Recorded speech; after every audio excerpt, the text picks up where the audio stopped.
Want more of the Josh Scanlon podcast? Please. Please. Here you go. The Josh Scanlon podcast starts right now.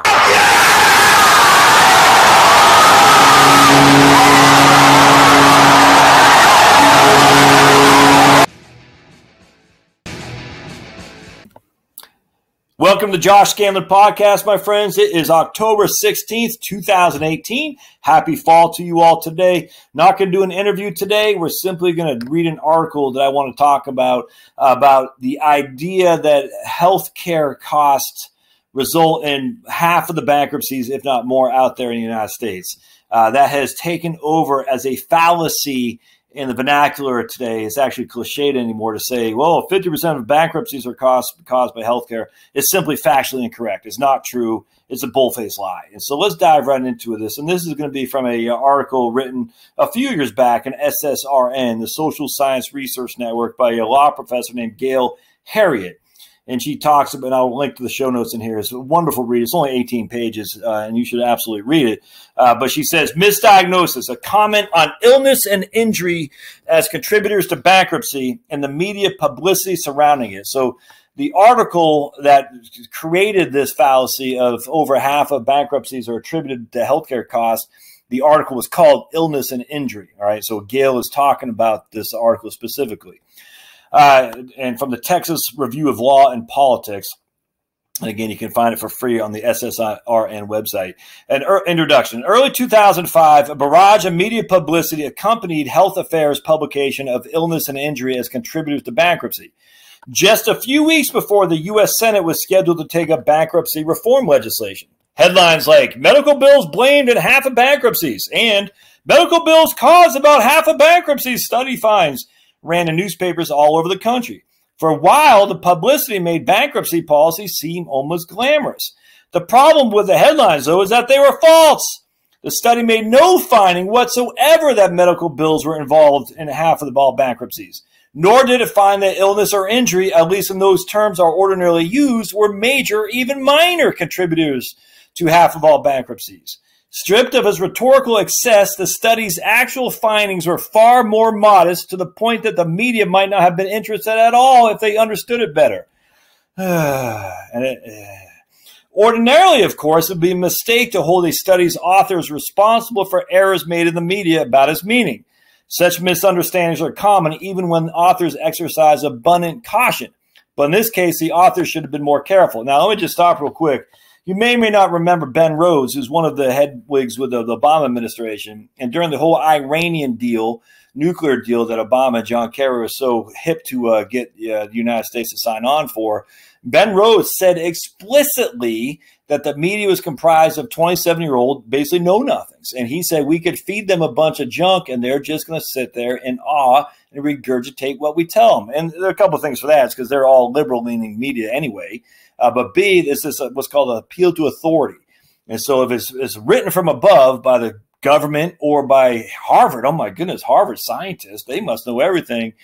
Who am I as a journalist, a 27-year-old journalist, to challenge it? And that's what Ben Rhodes was talking about. He said, look, they're going to regurgitate everything we say. It doesn't matter if it's truthful or not. And I credit to Ben Rhodes for saying that. Because that was it was true. It's absolutely true.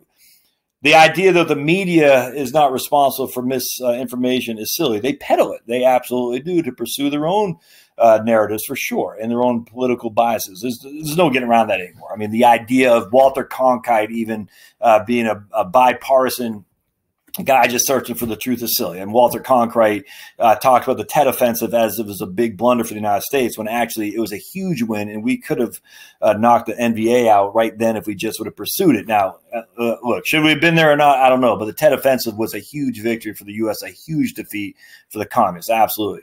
Dan Rather, we know he's, we know he's long gone to the left.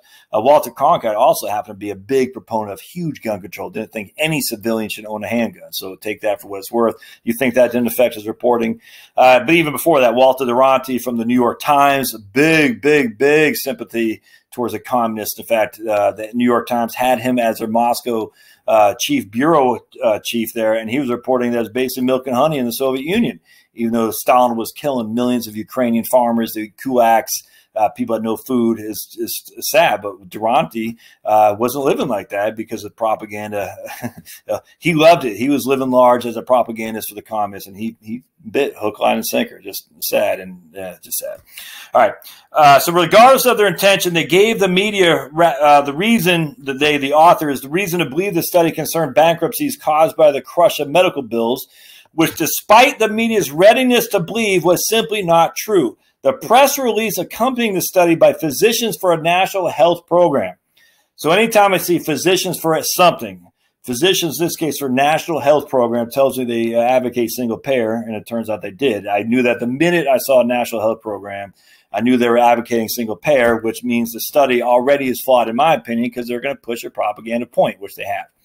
An organization co-founded by the lead author and one of the co-authors, stated in its title, Harvard study, half of U.S. bankruptcies caused by medical bills.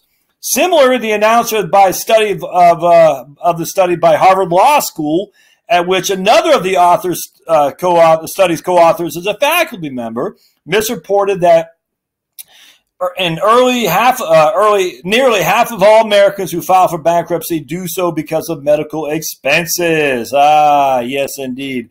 If the authors left responsibility for the accuracy of these announcements to persons unfamiliar with the study, they made a mistake. Moreover, their own comments sometimes pointed journalists in the wrong direction.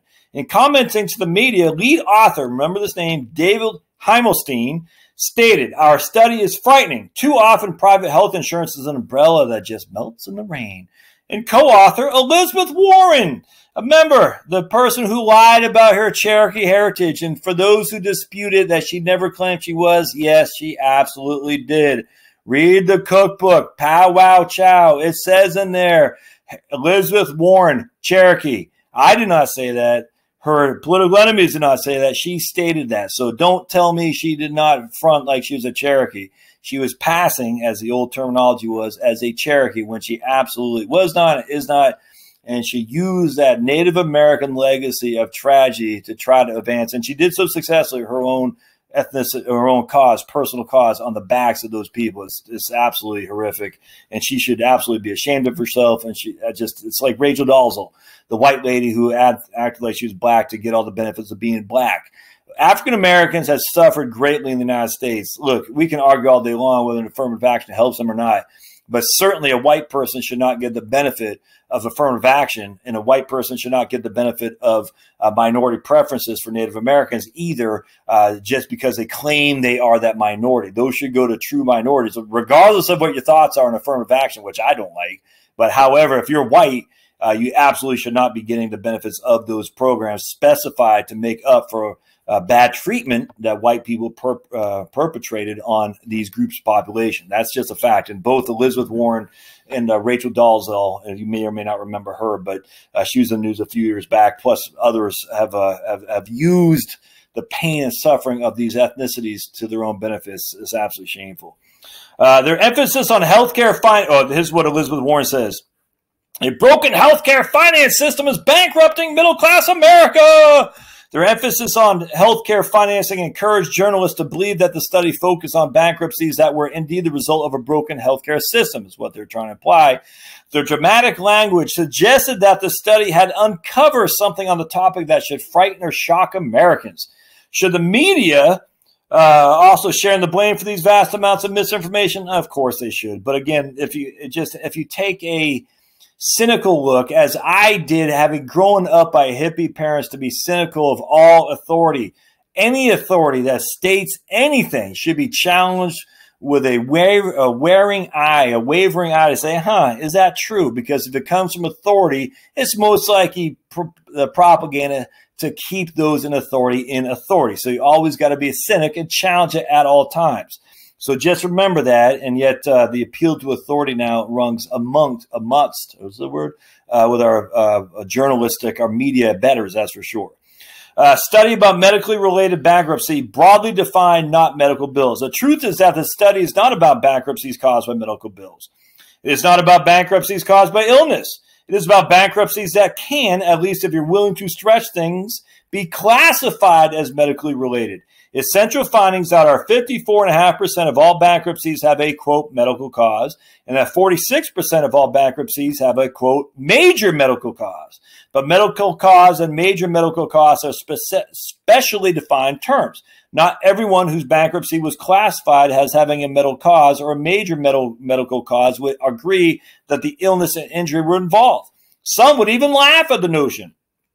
For example, the authors state that their study classified bankruptcies in which the debtor cited uncontrolled gambling, alcohol, drug addiction, death in the family, and the birth or addition of a new family member as having a medical cause, but not necessarily a major medical cause. So it is true that there may be situations in which a researcher might legitimately want to classify those conditions as medical, but a study touted by one of its authors as showing that a broken healthcare finance system is bankrupting middle-class America, Elizabeth Warren, is not one of them.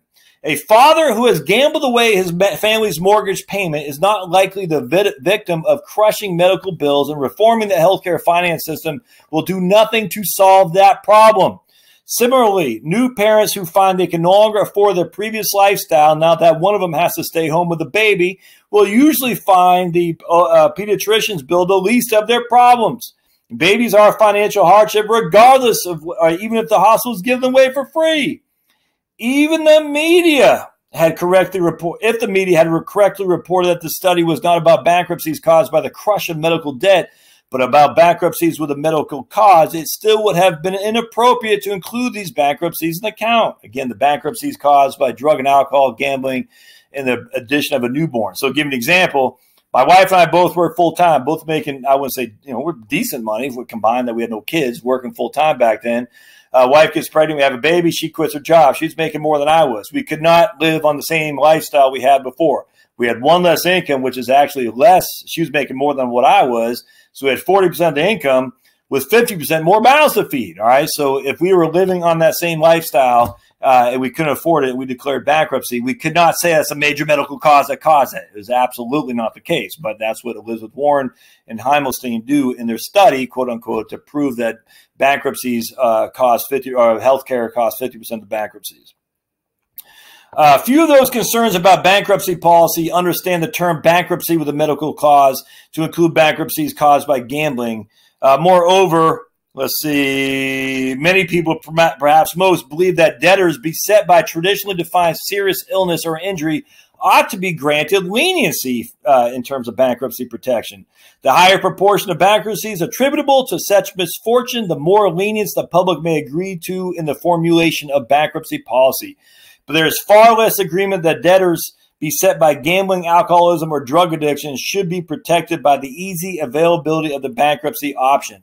Indeed, some would probably take the position that holding such persons accountable for their debt would be therapeutic. Classifying gambling, alcoholism, and drug addiction within those involving traditionally defined injury or illness only serves to confuse and mislead the reader. Yep. And I want to, they don't talk about it. Let's see here. I want to go back for just a second about the authors of this because I think it's pretty interesting, actually.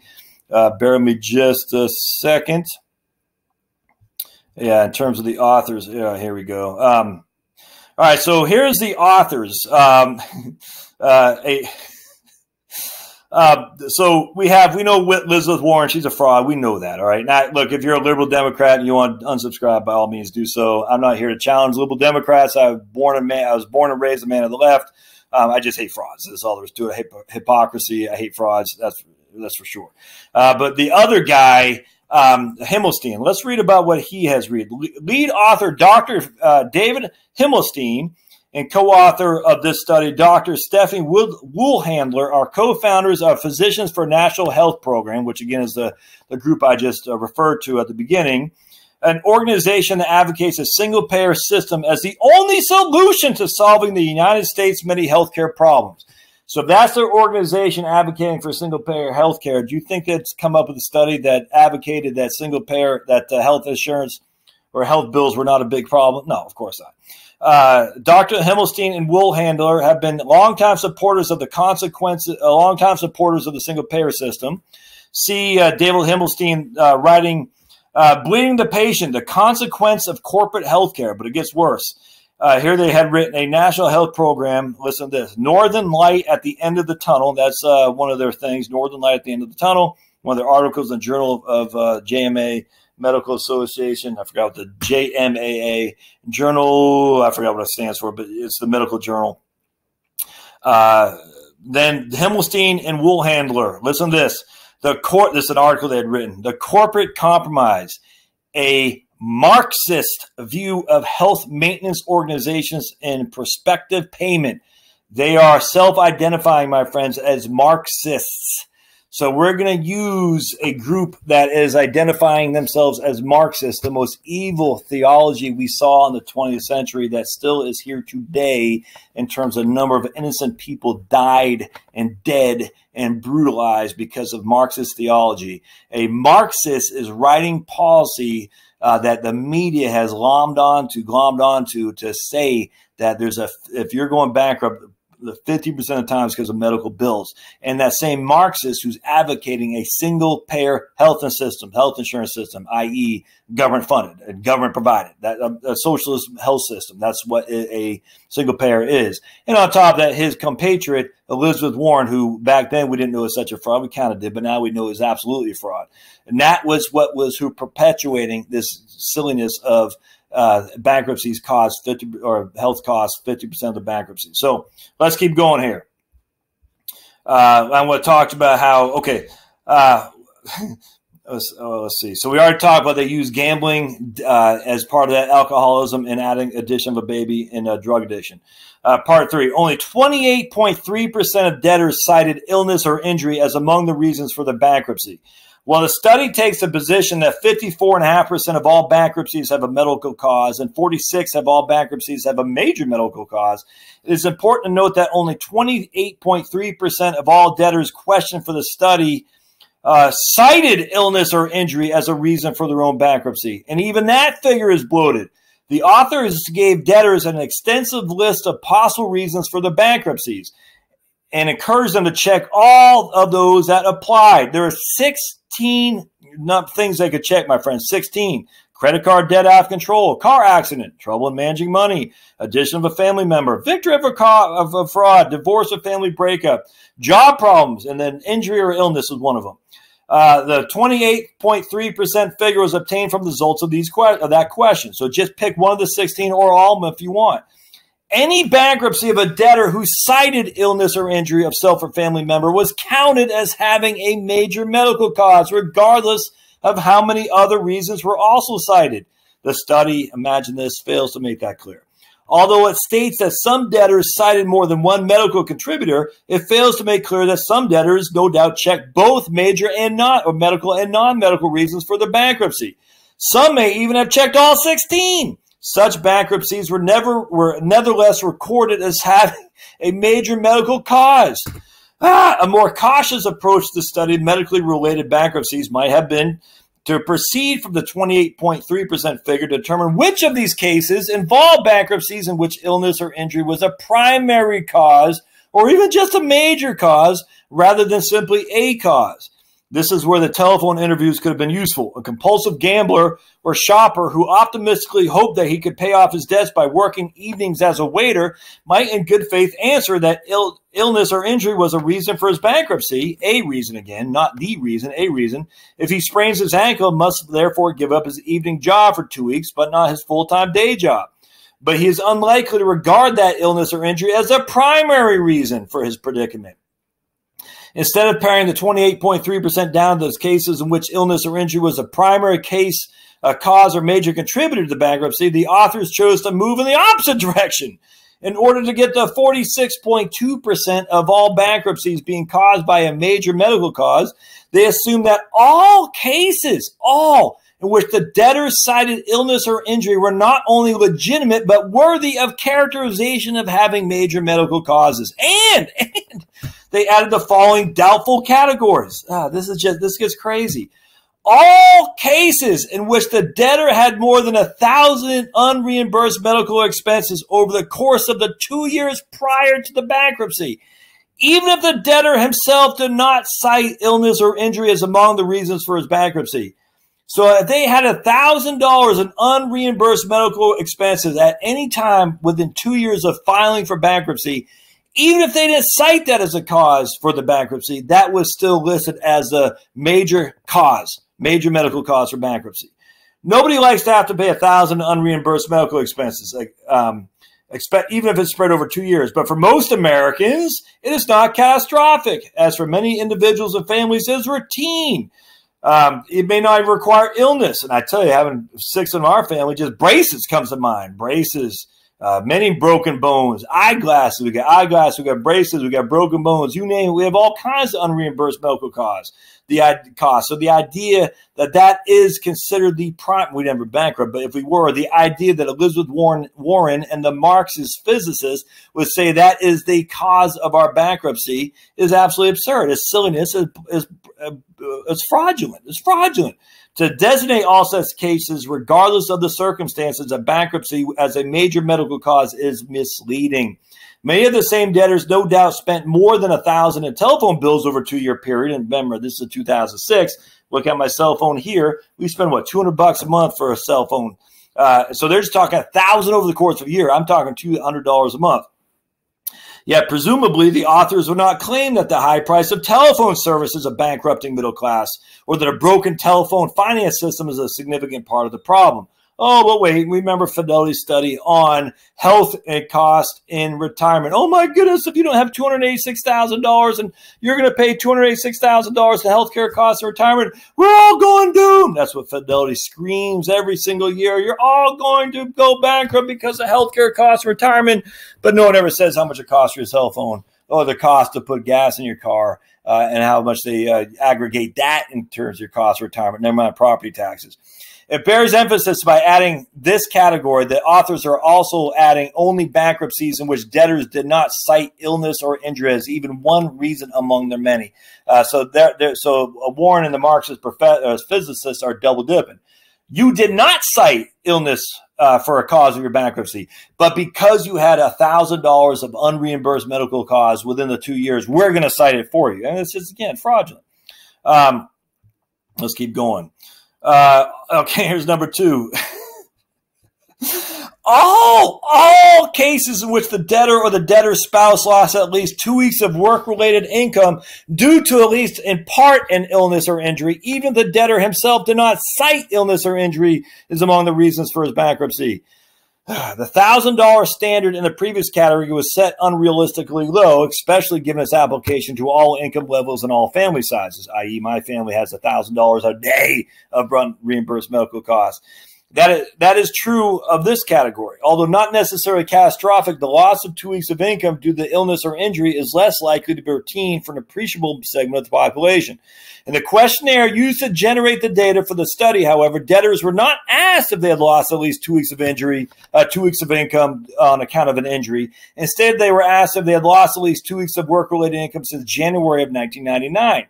They were then asked to check all applicable answers. Yes, through firing or being laid off. Yes, through illness or injury. Yes, for other reasons. No, and no, because they weren't employed since January 1999. A debtor who had been briefly ill and then laid off might check both 1 and 2, which is yes, being laid off, and yes, through illness or injury. If the illness or injury and layoff periods combined add up to 2 weeks or more, even if the period of illness was only a day. Similarly, a debtor who became very briefly ill during a long layoff might check both reasons when, in fact, he would have been without income even if he had been healthy because he'd been laid off. Again, the question is whether this category should have been included, given that any debtor who cited illness or injury or that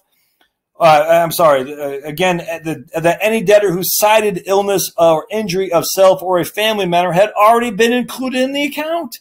Only those who specifically decline to cite illness or injury as a significant cause are brought into the inclusion of this category in the author's definition of a major medical cause. Number 3, all cases, again, all which the debtor mortgaged a home to pay medical bills, even if the debtor himself did not cite illness or injury, is used for reasons for his bankruptcy in the major medical cause. The study itself did not specify with precision what is meant by this category, but the debtor must specify that the medical bills were the sole reason for the mortgage? No! He doesn't have to. He just said, I took a home equity line of credit, for instance, or refinanced on my home, for instance, and I paid off some debt. A portion could be a bill I owed to the hospital. If I then proceeded to file bankruptcy, guess what was the cause of my bankruptcy? According to the Marxist physician and Liz Warren, was my medical bills. Again, the question is what this category adds to the study. Are there really bankruptcy cases for which debtors did not identify illness or injury as among many reasons for the bankruptcy? The debtors stated that neither they nor anyone they are financially responsible for had more than 1,000 uncovered medical bills during the 2-year period leading up to the bankruptcy. The debtors stated that neither they nor their spouses had lost 2 weeks of work-related income due to the illness or injury since 1999, but for which they mortgage a house to pay medical bills. So what kind of cases are these? Is it fair to categorize them as bankruptcies for a major medical cause? What is the evidence that major medical issues had anything to do with the situation? In the end, the only clear conclusion that can be drawn from the Liz Warren and the Marxist physician study, and again, I'm using study in quotations because this is silly, is that the authors were very interested in making the categories of medical cause and major medical cause seem as large as possible, and they were successful in doing so. Careless readers are left with the impression that the study shows a broken healthcare system, and thankfully we have the media to help along. And Gail talks about all the media citations of story after story after story. We got the Raleigh News and Observer. We got that talks about the bankruptcy bill is a gift to the rich, says the Passaic County Herald News, and cuts away a safety net for ordinary folks. And they always say Harvard University recent finding. Here of the Honolulu Advertiser, Senate bankruptcy, the bankruptcy law. Editorial, the flawed bankruptcy bill legislation will harm people forced into insolvency by life's vagaries. It's called the Buffalo News. Paul Krugman, of course, all Krugman, the Debt Peon Society. Krugman writes it just go the other way. Bankruptcy bill has big problems, says the Charleston Gazette and Daily Mail. The bankrupt Congress on the job for the rich, says the Milwaukee Sentinel. And they all of them cite a recent Harvard University study. Not one time they mentioned a Marxist physician who's an advocate for single payer. Not one time. Here's a bankruptcy tactic. Giving away some military personnel more bankruptcy protection rings hollow when lawmakers penalize others for illness. Here's the editorial, the Protect Corporations from Consumers Act, says the Austin Statesman. It just goes on and on and on, citing the Harvard study. Again, the appeal to authority is from Harvard. These people are beyond reproach. They're not biased. They just want what's the best for everybody. And who are we as a journalist to challenge it? The authors concede that the earlier studies came to very different conclusion. In discussing trends in medical bankruptcy, the authors concede that in 1981, the best evidence available suggests that about 25,000 families filed for bankruptcy in the aftermath of a serious medical problem, and this constituted 8% of the 312,000 bankruptcies filings for that year. So that's quite a distance from the 46.2% of bankruptcy filings that the author categorized as having a major medical cause. They also cite another study, The Fragile Middle Class Americans in Debt, which uses 1991 data, and it actually finds that 19.3% of bankruptcy filings occur on account of major medical problems, also quite a distance from the 46.2% that Warren and the Marxist physician offer. But then again, I'd even challenge that other 1991 study because, again, it's written with a mind of a single-payer approach for sure. Perhaps they intended to cite As We Forgive Our Debtors, another book by the Marxist physician and Elizabeth Warren, which, using data collected in 1981, found that at most, only 1% to 2% of the debtors in bankruptcy are demonstrably there because of catastrophic medical losses. But that just a little over 8% in one of the federal judicial districts sampled where debtors were required to fill out a form disclosing the reasons for the bankruptcy, reported health problems to be the principal reason for the bankruptcy. Let's see here. But it's almost, and they talk about a couple different things on why they came up with different methodology. It's just a different methodology, i.e. we're using numbers that are fake and fraudulent to push a political point. But almost as soon as the authors of the present study acknowledge the difference between the studies, they then turn around and ignore them by making the extraordinary statement that the findings suggest that the number of medical bankruptcies have increased 23-fold by 2001. By 2001. Oh, yes, when George W. Bush was elected. Imagine that. This claim is just plain silly. When one's data suggests a 2,200% increase in the number of bankruptcies caused by medical problems in the course of 5 years, it is time to look at the data with a little more care. In this case, it would demonstrate the authors were correct the first time when they conceded that there are methodological differences that would account for the differing results. Yeah, and I'm not going to talk about that. I'm just going to go to Gail's conclusion. There's nothing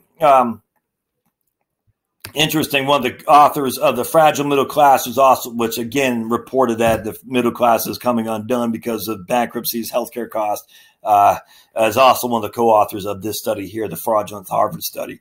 There's nothing wrong with conducting a study to measure what proportion of bankruptcies can somehow be broadly classified as medical related, broadly defined. Such a study would have far fewer policy implications than study of how many bankruptcies are primarily the result of medical bills or of illness or injury.